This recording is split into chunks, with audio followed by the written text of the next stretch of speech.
और एक एक के कोटन पाए। रावण ने अपना सर ही भगवान सदाशिव के लिए भेंट किया था। ऐसे ही महालक्ष्मी ने अपना स्तन काट करके भगवान सदाशिव के लिए जैसे ही भेंट किया है, कर भी नहीं पाई, और वहां पर भगवान सदाशिव प्रकट हो गए। हरे हरे महादेव।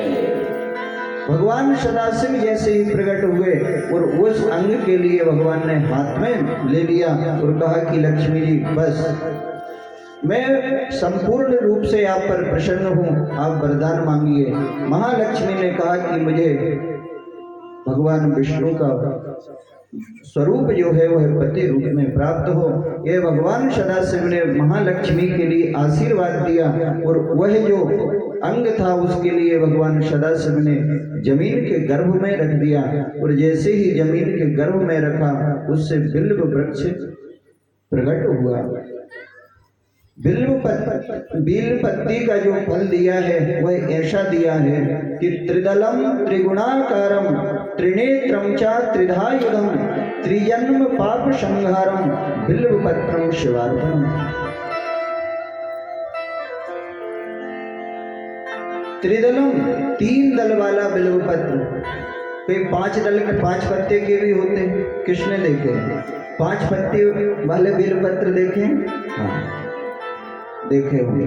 3 पत्ती वाला, 4 पत्ती वाला, 5 पत्ती वाला, 7 पत्ती वाला और 11 पत्ती वाला तक बिल्व पत्र हुआ करता है। इन सब का अलग अलग महात्म्य है। 3 पत्ती वाले का पुराण वर्णन करता है कि त्रिदलम त्रिगुणाकारम, यह 3 पत्ती वाला जो बिल्व पत्र है यह तीनों गुणों से संपन्न है, तीनों गुणाकार है। इसमें ब्रह्मा और विष्णु और महेश तीनों का निवास बताया बिल्व पत्र में। त्रिदलम त्रिगुणाकारम त्रिनेत्रम च त्रिधायुधम त्रिजन्म पाप संहारम। एक बिल्व पत्र चढ़ाने से कितने जन्म का पाप नाश होता है? 3। त्रिजन्म पाप संहारम बिल्व पत्रम शिवार्पणम। देखो, अभी तक सरकार ने सारी मशीन बना डाली साहब, सभी मशीन बनाई, किसी से लकड़ी, किसी से कपड़ा, किसी से मिट्टी की खुदाई, किसी से पत्थर का चूरा बन रहा है, लेकिन पाप का चूरा बनाने वाला आज तक किसी ने कोई साधन या कोई मशीन सरकार ने नहीं बनाई। ये तो भोले सरकार ने ऐसी मशीन बनाई है कि बिल्व पत्र चढ़ाते ही 3 जन्मों के पापों का संहार कर दिया जाता है। बोलो महादेव। यह उपाय सिर्फ उन्होंने, क्योंकि पाप भी पाप होता है और पुण्य तो पुण्य होता ही है। इसका प्रमाण यह है कि आज बड़े बड़े वैज्ञानिक हुए, एक तरफ अणु परमाणु मिसाइलें इस भयंकर प्रकार की बनाते जा रहे हैं। मिसाइल जो बन रही है इससे कोई फूलों की वर्षा तो होगी नहीं। मिसाइलें जो आज तैयार हो रही है, टीवी में देखते हैं कि इस देश ने परीक्षण किया कि इतने 1000 किलोमीटर दूर तक मारक क्षमता है इसमें। यह सब मिसाइलें हैं, और मिसाल जो बनाई है यह संहारक है, यह संहार ही होगा। एक तरफ मिसाल बनती जा रही है, दूसरी तरफ प्रजा हाहाकार करती जा रही है। तो क्या है इसका मतलब? क्या है इसका मतलब? एक ही है, पाप बोलता है छोड़ूंगा नहीं। मिसाल पर मिसालें देश विदेश बनाते चले जा रहे हैं, संहार की तैयारी हो रही है। पाप बोल रहा है कि छोड़ूंगा नहीं, पर पुण्य बोलता है कि बाल बांका होने नहीं दूंगा। ये पुण्य की बोली है। पुण्य क्या बोलता है? बाल बांका होने नहीं दूंगा। और पाप बोलता है छोड़ूंगा नहीं। तो पाप का यदि समन होगा तो पुण्य प्रबल होगा, और जब पुण्य प्रबल होगा तो बाल बांका नहीं होगा। इसलिए बोलना तो पड़ेगा ही कि भगवान सदाशिव के लिए एक बिल्व पत्र यदि 3 जन्मों का पापों का संहार करती है, तो प्रभु ऐसी कृपा और आपका हाथ मेरे सर पर सदा बना रहे। मेरे सिर पर रख दो बाबा, मेरे सिर पर रख दो बाबा, अपने दो हाथ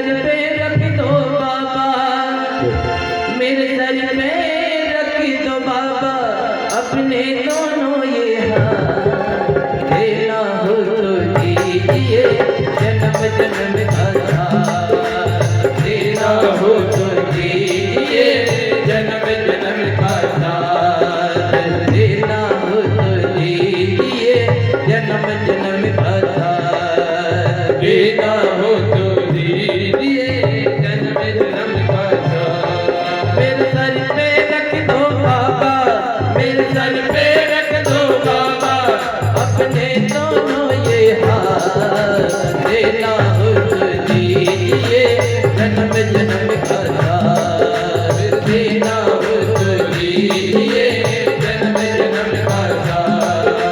अब तो कृपा कर दीजिए जन्म जन्म का साथ, अब तो कृपा कर दीजिए जन्म जन्म का साथ।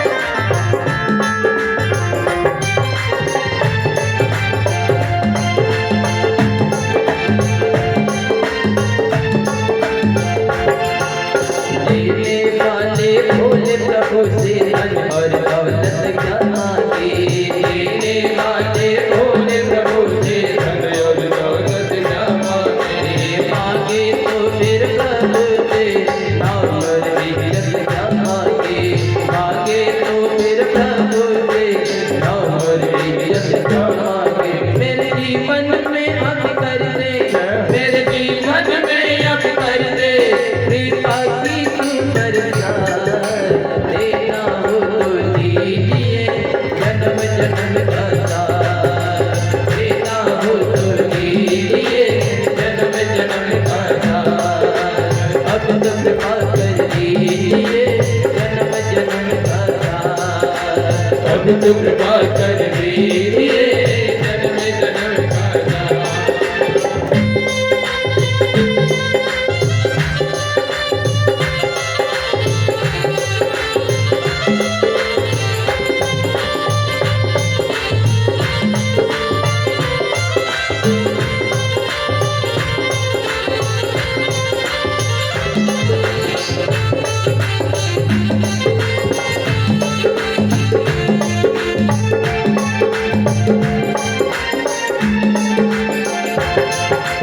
भोले तेरे चरण की धूली धन दौलत से महंगी है, भोले तेरे चरण की धूली धन दौलत से महंगी है।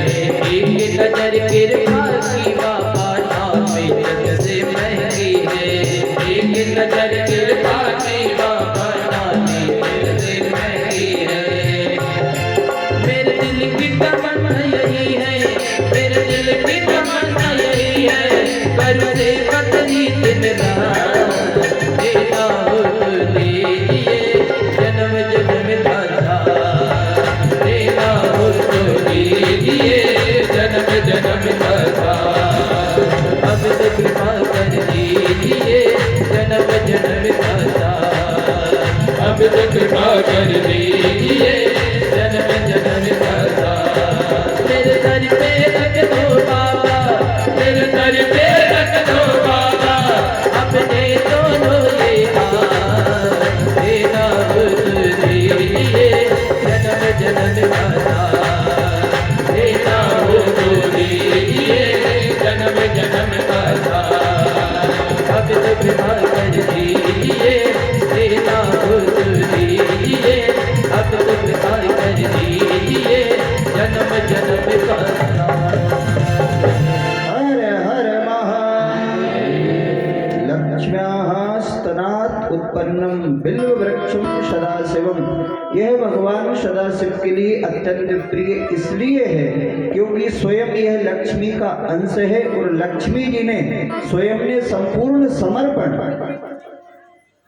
अब भगवान सदाशिव ने देखा कि इससे अत्यधिक कुछ नहीं हो सकता है, भगवान ने वरदान तो दे दिया और जैसे ही इसको पृथ्वी के गर्भ में धारण कराया वैसे ही इससे बिल्व वृक्ष की उत्पत्ति हुई।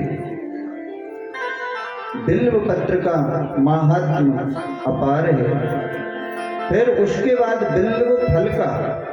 बिल्व फल का यह भगवान ने इस वृक्ष के लिए वरदान दिया कि जो भी बैसाख के महीने में जब बिल्व फल पकते हैं उस समय बैसाख के महीने में यदि कोई एक बिल्व फल का एक बीजा यदि बगैर चबाए हुए पानी के साथ में यदि ले लेता है तो संपूर्ण 1 वर्ष तक यदि उसका देह छूटता है, शरीर यदि छूटता है, भगवान भोलेनाथ बोलते हैं कि एक दिन, महीना कौन सा? बैसाख का। बैसाख के महीने में आज भी बिल्व फल का शरबत पीने का विधान है। साधु संत लोग आज भी भंडारे में इसका इस्तेमाल करते हैं।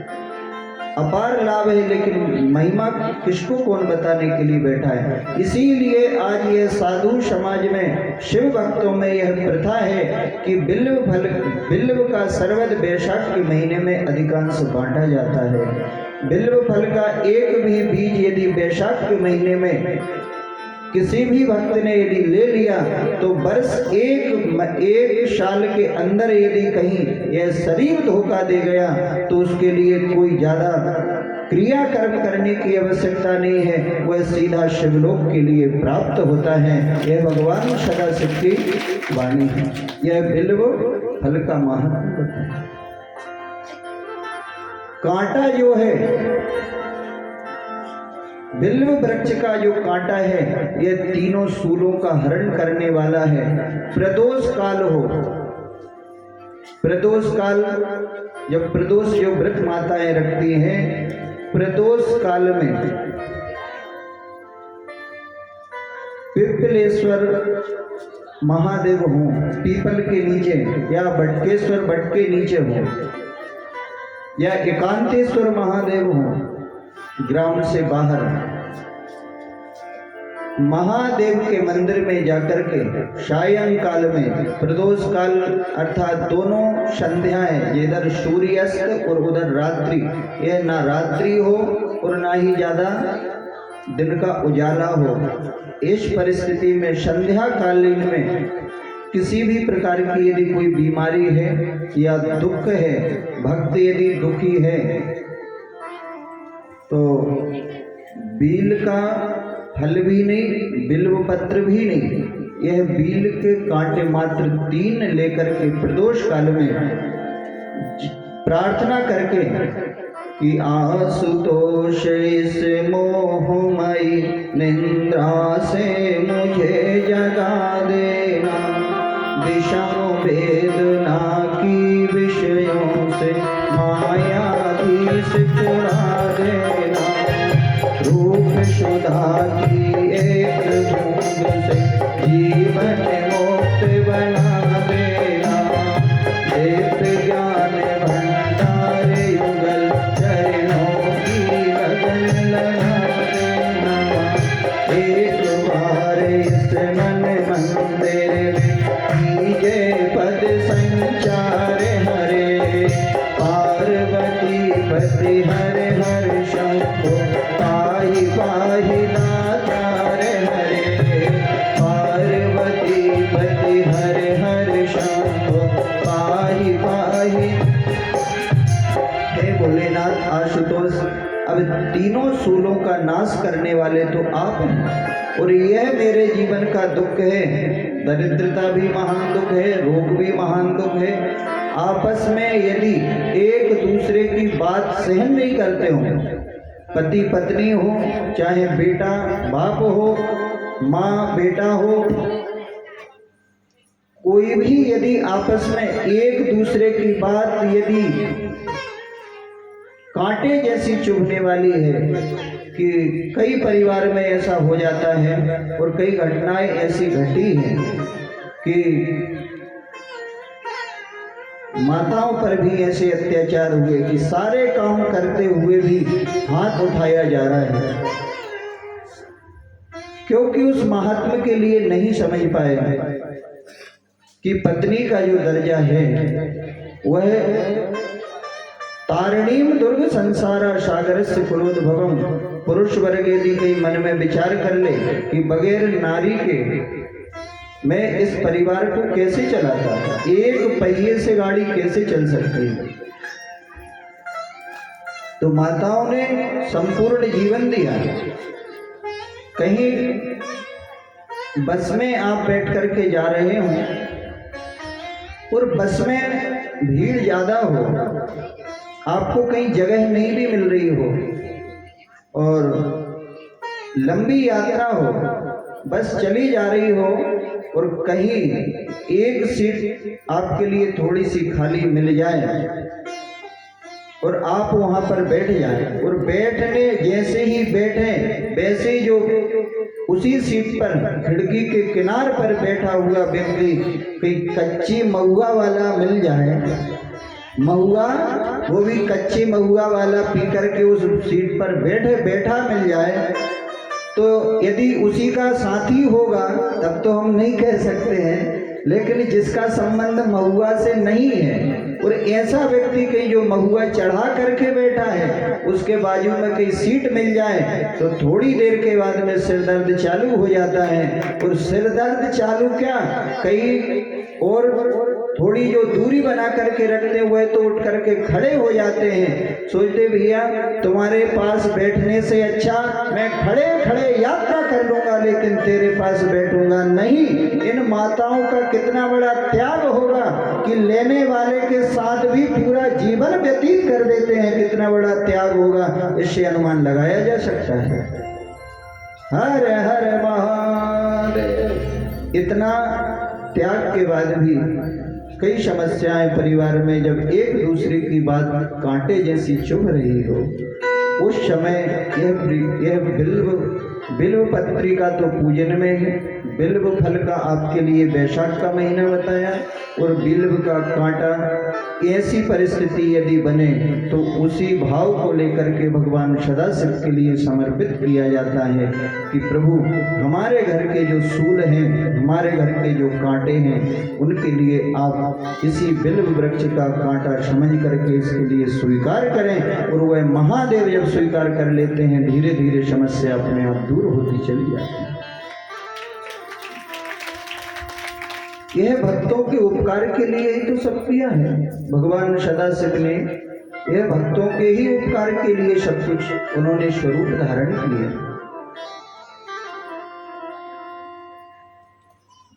एक बिहार में एक उगना सेठ थे, यह कलयुग की ही घटना है।